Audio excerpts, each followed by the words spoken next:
Sophie claqua la portière de la Mercedes noire.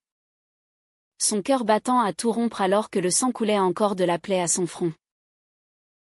Camille, sa conductrice personnelle de 20 ans, qui avait toujours affiché une attitude hétérosexuelle impeccable, venait de lui sauver la vie en déviant la voiture d'un camion fou sur l'autoroute A1. Mais ce geste héroïque avait révélé un secret enfoui, un baiser désespéré échangé dans l'adrénaline du moment, transformant à jamais leur relation professionnelle en un tourbillon d'émotions interdites. L'hôpital de Paris bruissait autour d'elle, mais Sophie ne pouvait détacher son regard de Camille, se demandant comment une simple course avait pu briser toutes les barrières qu'elle avait érigées. Dès le premier jour où Camille avait pris le volant pour elle, Sophie avait remarqué sa discrétion professionnelle. À 30 ans, Sophie dirigeait une agence de communication à Paris, issue d'une famille bourgeoise conservatrice de Lyon où les traditions catholiques pesaient lourd. Son père, un avocat renommé, et sa mère, une femme au foyer dévouée, attendaient d'elle un mariage avec un homme de bonne famille, pas ces lubies modernes qu'il méprisait. Sophie avait toujours réprimé ses doutes intérieurs, se convainquant que son attirance pour les femmes n'était qu'une phase passagère, un caprice de jeunesse enterré sous des relations hétérosexuelles superficielles. Embaucher Camille, recommandée par une amie, avait semblé anodin, une jeune étudiante en droit, originaire de Bretagne, qui cherchait un job flexible pour financer ses études. Camille conduisait avec assurance, parlait peu, et mentionnait parfois un ex-petit ami pour entretenir l'illusion d'une vie straight. Sophie appréciait cette distance, cela rendait les trajets supportables, loin des tourments qui la hantaient la nuit. Mais ce jour-là, sur la route vers une réunion à Lille, tout avait basculé. La pluie tombait dru, rendant l'asphalte glissant. Camille manœuvrait avec habileté, ses mains fermes sur le volant, quand un semi-remorque avait dérapé devant elle. « Accrochez-vous » avait crié Camille, virant brusquement pour éviter la collision. La Mercedes avait heurté la glissière de sécurité, projetant Sophie contre la vitre. Dans le chaos, Camille avait stoppé la voiture, sauté dehors pour vérifier si Sophie allait bien. Voyant le sang, elle avait paniqué, pressant un tissu contre la blessure tout en appelant les secours. C'est là, dans cet instant de vulnérabilité absolue, que leurs regards s'étaient croisés. Sophie, étourdie, avait murmuré un merci, et Camille, les larmes aux yeux, s'était penchée pour l'embrasser, un baiser impulsif, chargé de peur et de soulagement. Sophie n'avait pas reculé, au contraire. Elle avait répondu, sentant une étincelle qu'elle avait niée depuis des années. À l'hôpital, les médecins bandaient la plaie de Sophie pendant que Camille attendait dans le couloir, les mains tremblantes. Quand Sophie sortit, elle la trouva assise, tête baissée. « Pourquoi ?» demanda Sophie d'une voix rauque. Camille leva les yeux, son visage athlétique marqué par l'épuisement. Je ne sais pas. J'ai eu si peur de vous perdre. Mais je ne suis pas. Enfin. Je pensais que j'étais hétéro. J'ai eu des copains. Mais avec vous, c'est différent. Sophie sentit son onde vaciller. Elle, qui avait toujours fui ses propres désirs, se retrouvait face à une jeune femme qui osait admettre l'inadmissible. Elles rentrèrent à Paris en taxi, le silence pesant comme un aveu. Sophie repensait à son enfance, aux messes dominicales où on lui enseignait que l'amour devait être entre un homme et une femme. Comment expliquer cela à sa famille? Et Camille? Avec ses 20 ans, risquait-elle de tout perdre pour une impulsion? Les jours suivants furent un tourbillon de confusion. Sophie annula ses rendez-vous, prétextant un accident mineur. Mais en réalité, elle luttait contre les souvenirs de ce baiser. Elle observait Camille de loin, lors des trajets quotidiens qui avaient repris. La jeune conductrice évitait son regard, se concentrant sur la route. Mais Sophie remarquait les détails, la façon dont ses cheveux courts frisaient sous la pluie. Son parfum discret de lavande. Sa voix calme quand elle annonçait les embouteillages. Un soir, après une longue journée, Sophie invita Camille à dîner chez elle, sous prétexte de la remercier. Assise face à face dans l'appartement haussmannien de Sophie, avec vue sur la Seine, elles parlèrent enfin. Je n'ai jamais ressenti ça pour une femme, avoua Camille, rougissant. Mais avec vous, c'est comme si tout faisait sens. J'ai peur de ce que ça implique. Sophie hocha la tête, partageant ses propres doutes. Ma famille me renierait si elle savait. Et toi? Tes études? Ta vie? Est-ce que ça en vaut la peine? Elles passèrent la nuit à discuter, sans franchir de ligne. Mais le lien se tissait, invisible et irrésistible. Pourtant, les premières fissures apparurent vite. Sophie reçut un appel de sa mère, qui insistait pour qu'elle vienne à Lyon pour un dîner familial. Apporte un ami, ma chérie. Il est temps de penser au mariage. Sophie raccrocha, le cœur serré. Elle confia à Camille ses craintes, et celle-ci proposa de l'accompagner comme conductrice. Le voyage fut tendu, sur la route. Elles évitèrent les sujets intimes. Mais les regards volés disaient tout. À Lyon, la famille de Sophie les accueillit avec chaleur. Mais le père scruta Camille d'un œil suspicieux. Une conductrice si jeune? Attention. Sophie. Les apparences trompent. Le dîner tourna au drame quand la mère évoqua un potentiel fiancé. Un collègue de son père. Sophie se sentit piégée. Et dans un moment de panique, elle minimisa son accident, omettant le rôle héroïque de Camille. Celle-ci, blessée, quitta la table prétextant une migraine. Plus tard, dans la chambre d'hôtel, Camille confronta Sophie. Vous avez honte de moi? De nous? Sophie pleura, admettant sa lâcheté. Je ne sais pas comment affronter ça. Leur première dispute marqua le début des conflits intérieurs, où chaque décision pesait comme un fardeau. Le retour à Paris fut silencieux, chargé de non-dits. Sophie repensait sans cesse à la soirée à Lyon, où elle avait choisi la facilité plutôt que la vérité. Camille conduisait mécaniquement, ses mains crispées sur le volant, évitant tout contact visuel. Sophie tenta une approche. Je suis désolée. J'ai paniqué.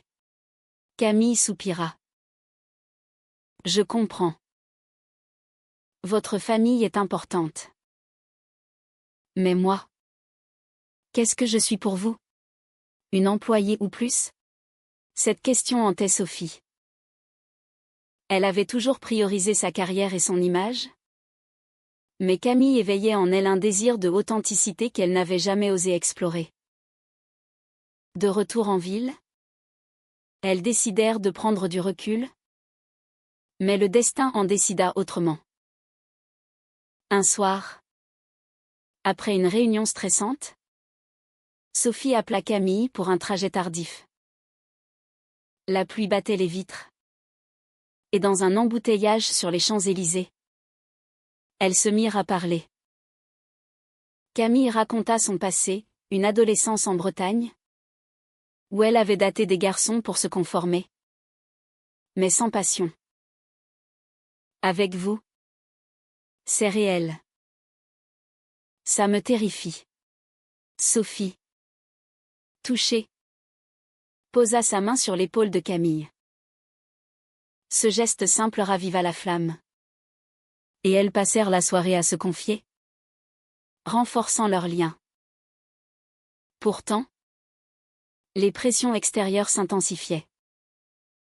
Au bureau, Sophie surprit des ragots, des collègues murmuraient sur sa proximité avec sa conductrice. Paris, ville libérale en apparence, cachait encore des préjugés profonds. Sophie, craignant pour sa réputation, demanda à Camille de maintenir une distance professionnelle. On ne peut pas se voir en dehors du travail pour l'instant. Camille accepta. Mais son regard trahissait la douleur. Elle commença à douter, était-ce une relation ou une illusion? Pour se distraire, elle reprit contact avec un ancien ami, Lucas, qui l'invita à un café. Sophie, apprenant cela, fut rongée par la jalousie. Un sentiment nouveau qui la déstabilisait. Elle confronta Camille, « Tu vas le voir pour me punir ?» Camille répliqua, « Non. Pour me rappeler qui je suis censée être. » Vous me repoussez? Sophie. Leur dispute escalada. Révélant les failles, Sophie luttait contre son éducation rigide. Tandis que Camille affrontait son identité naissante. Un tournant survint lors d'un voyage d'affaires à Marseille. Sophie emmena Camille, prétextant la nécessité d'une conductrice fiable. Sur la route côtière, sous le soleil méditerranéen, elles s'arrêtèrent pour déjeuner. Assises face à la mer, elles parlèrent librement pour la première fois depuis des jours. « Je t'aime », murmura Camille, les yeux brillants. Sophie, émue, répondit, « Moi aussi. Mais j'ai peur. » Elles s'embrassèrent discrètement, scellant un pacte tacite. Mais à Marseille, lors d'une soirée networking, Sophie rencontra une ancienne amie d'université, Marie, ouvertement lesbienne et militante. Marie sentit la tension et conseilla Sophie, « Ne vis pas dans le mensonge. Ça te détruira. » De retour à l'hôtel, Sophie confia à Camille cette conversation. Et elles passèrent la nuit à réfléchir aux conséquences. Camille, plus jeune, poussait pour l'honnêteté, affrontons-le ensemble. Sophie hésitait, pensant à sa famille. Le conflit familial éclata bientôt. Sophie reçut une visite surprise de son frère, Antoine, à Paris. Il avait entendu des rumeurs et vint vérifier. Découvrant Camille chez Sophie un soir, il explosa, « Qu'est-ce que c'est que ça? Tu vas ruiner notre nom. » Sophie défendit Camille. Mais Antoine la menaça, « Papa le saura. » Pense à maman. Blessée, Sophie demanda à Camille de partir temporairement. Camille, dévastée, accepta mais posa un ultimatum, « Choisis-moi ou t'as peur. » Seule, Sophie affronta ses démons intérieurs, revivant des souvenirs d'enfance où elle cachait ses attirances. Elle consulta une thérapeute, qui l'encouragea à explorer son identité. Pendant ce temps, Camille luttait avec ses propres doutes, se confiant à une amie qui l'a mis en garde contre les relations inégales. Elle est ton employeur? Camille. Ça finira mal. La réconciliation vint lors d'un appel désespéré. Sophie, en pleurs, invita Camille à revenir. Je ne peux pas sans toi. Elles se retrouvèrent dans un parc parisien, sous les cerisiers en fleurs, et jurèrent de naviguer ensemble les obstacles. Mais la société ne tardait pas à frapper. Un article anonyme sur un blog professionnel insinua une liaison, menaçant la carrière de Sophie. Elle paniqua, envisageant de licencier Camille pour protéger tout le monde. Camille, apprenant cela, se sentit trahie. Vous me sacrifiez pour votre image? Leur plus grande dispute éclata, pleine de larmes et d'accusations. Sophie réalisa alors le prix de ses choix, en niant leur amour. Elle perdait l'essence de qui elle était. Les semaines suivantes furent un enfer de silence. Sophie, seule dans son appartement, regrettait amèrement sa lâcheté. Elle avait envoyé un message à Camille pour s'excuser, mais aucune réponse. Au travail, elle feignait la normalité, mais ses collègues notaient son air absent. Les nuits étaient pires, des rêves où elle revivait le baiser post-accident, mêlés à des cauchemars de rejet familial. Elle appela sa thérapeute en urgence. Je l'aime, mais je détruis tout. La thérapeute posa des questions incisives. Qu'est-ce qui vous retient vraiment? La société ou votre propre peur? Sophie réfléchit, remontant à son éducation stricte, où l'homosexualité était un péché. Elle décida d'affronter ses parents, mais pas sans Camille. Elle la chercha, appelant ses amis, jusqu'à la trouver dans un café breton à Rennes, où Camille s'était réfugiée chez sa famille. Le voyage à Rennes fut tendu. Sophie conduisait elle-même, pour la première fois depuis des mois. Arrivée, elle trouva Camille chez ses parents, une famille ouvrière ouverte d'esprit mais inquiète pour leur fille. Elle souffre à cause de vous? Dit la mère de Camille. Sophie insista pour parler seule à seule. Dans un parc côtier, sous le vent atlantique, elles se confrontèrent. Je t'ai blessée, et je m'en veux, avoua Sophie. Camille, les yeux rougis, répondit, vous m'avez traité comme un secret honteux. J'ai 20 ans. Je veux vivre librement. Elles pleurèrent ensemble, et Sophie promit du changement. Rentrons à Paris et affrontons ça. Camille accepta, mais avec réserve.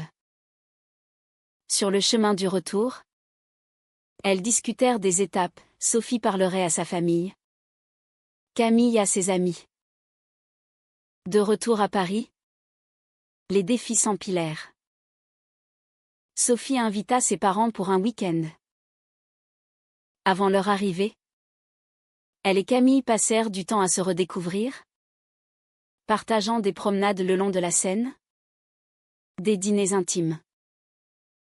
Leur lien se renforçait, mais la tension montait. Le jour J, les parents de Sophie arrivèrent, chargés de cadeaux et d'attentes. Durant le dîner, Sophie prit son courage à deux mains. Maman, papa, je dois vous dire quelque chose. Je suis amoureuse d'une femme. Le silence fut assourdissant. Son père explosa. C'est une blague? Après tout ce qu'on t'a donné? Sa mère pleura. Pense à Dieu, à la famille. Camille, présente, défendit Sophie. L'amour n'est pas un choix. Respectez-la. Le père partit furieux, menaçant de couper les ponts. Sophie, effondrée, se tourna vers Camille pour du soutien, mais réalisa le coup, sa famille brisée. Les répercussions sociales suivirent. Des amis distants prirent parti contre elle, invoquant des valeurs traditionnelles. Au travail, un client conservateur annula un contrat, prétextant des distractions personnelles. Sophie lutta contre la dépression, se questionnant sur ses choix. Était-ce juste d'imposer ça à Camille? Si jeune? Camille, de son côté, affrontait ses propres batailles, ses études en pâtissaient, et un professeur homophobe la nota sévèrement.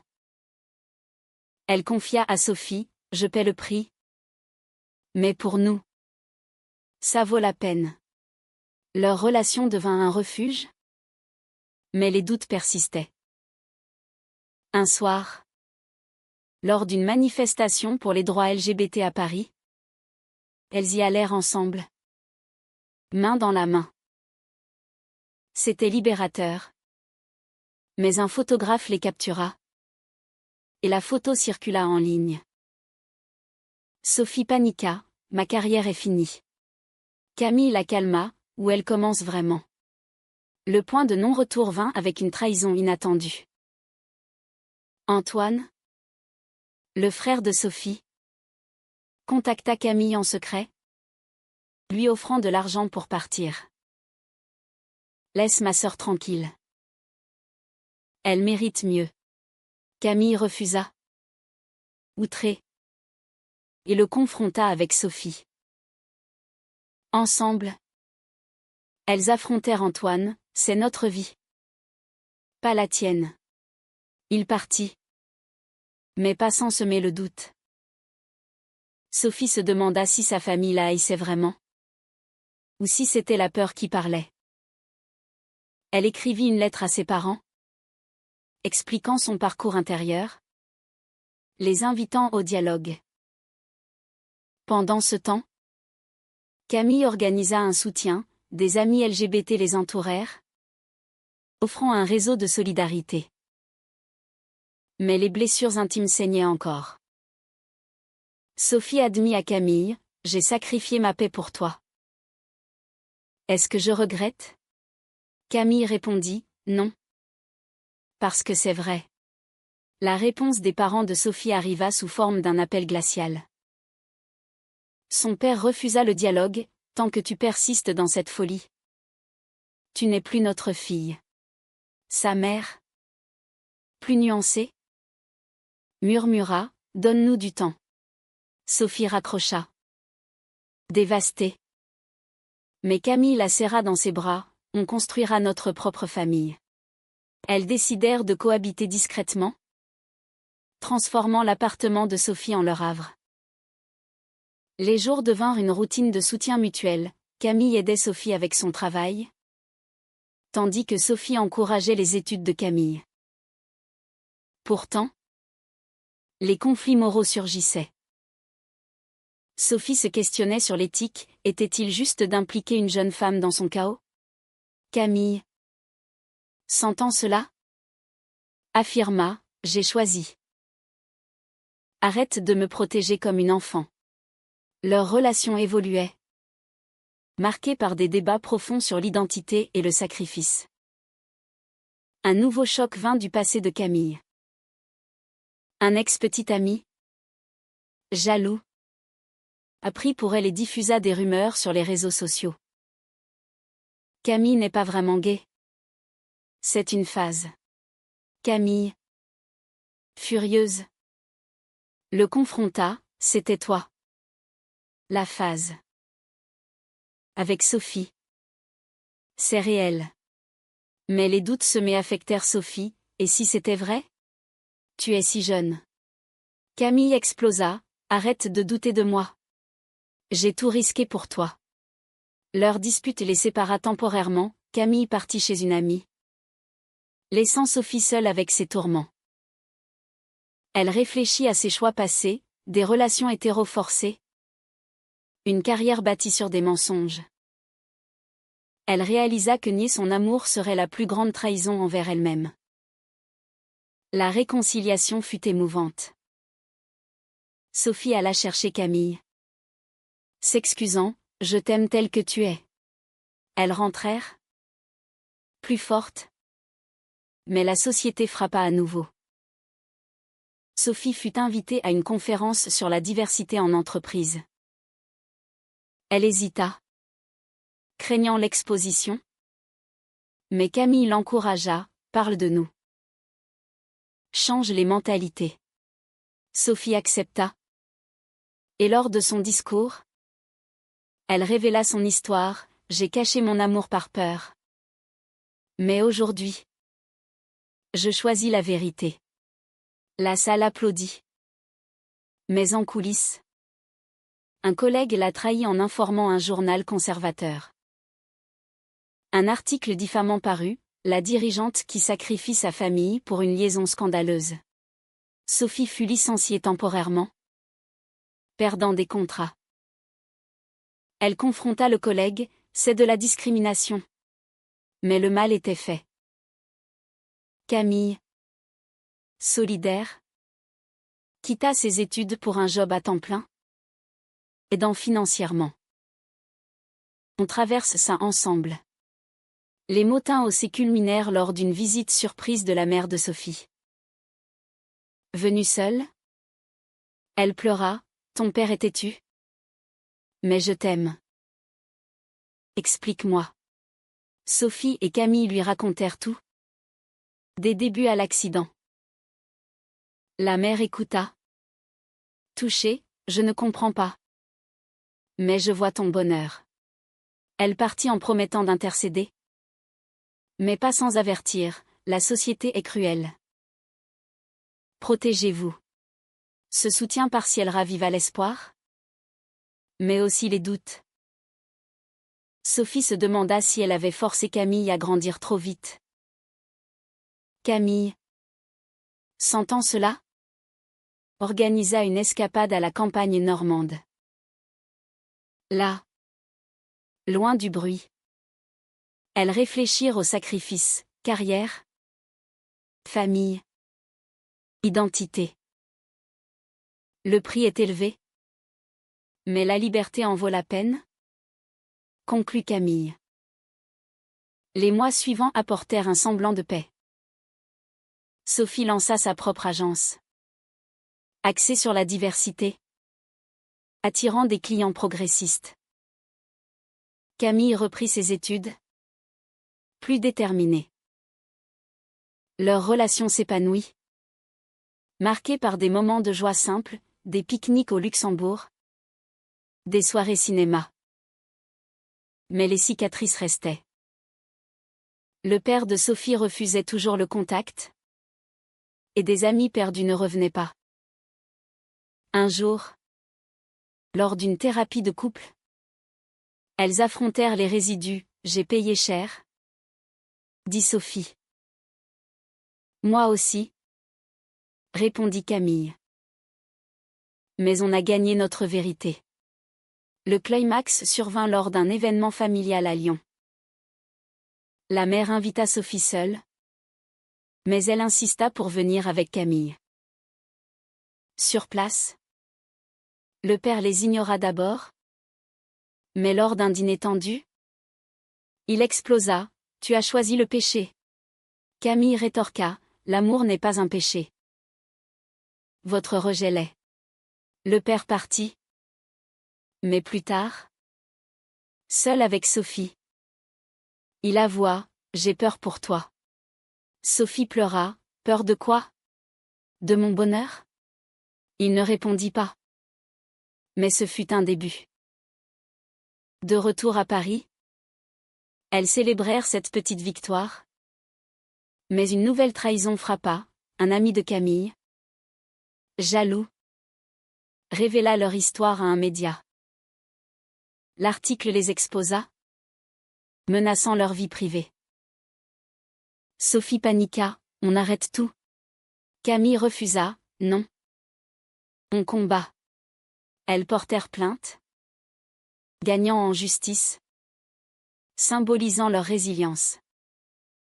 Au fil du temps, les blessures guérirent partiellement. Sophie réconcilia avec son frère. qui s'excusa. Camille obtint son diplôme, dédié à la défense des droits LGBT. Leur amour, forgé dans l'adversité, devint un témoignage. Mais les questions persistaient, avait-elle fait les bons choix? Le prix était-il trop élevé? Sophie, regardant Camille dormir, se sentait en paix, mais consciente des sacrifices. Est-ce que sacrifier sa famille pour l'amour vrai est une erreur morale? Ou une nécessité pour l'authenticité personnelle?